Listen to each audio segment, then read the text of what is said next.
Le Camerounais Jérôme Ingitap, président de la section Afrique de la FIFPro, le syndicat mondial des joueurs, s'alarme des effets de la crise sanitaire sur les joueurs africains.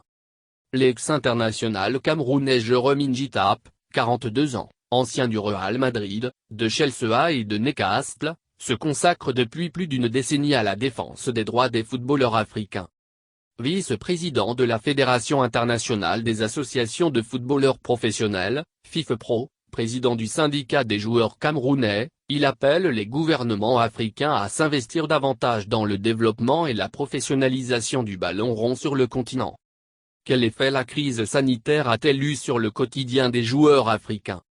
En Algérie, au Maroc, en Égypte, en Tunisie et en Afrique du Sud, l'économie du football est relativement structurée et l'impact de la crise sur les joueurs a été moins grave qu'ailleurs sur le continent.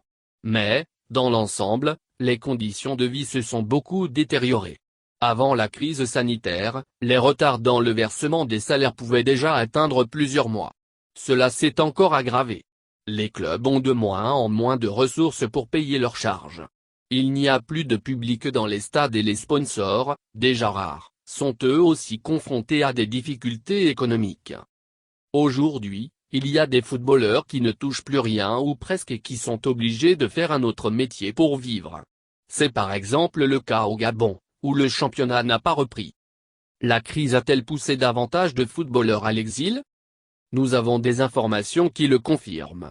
Ils sont de plus en plus nombreux à vouloir quitter leur pays pour tenter de rejoindre l'Afrique du Nord, l'Europe ou l'Asie.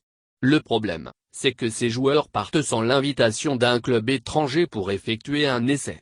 Ils y sont encouragés par des agents peu scrupuleux et parfois aussi par leur famille qui voit dans cet exil le seul espoir d'avoir une vie meilleure.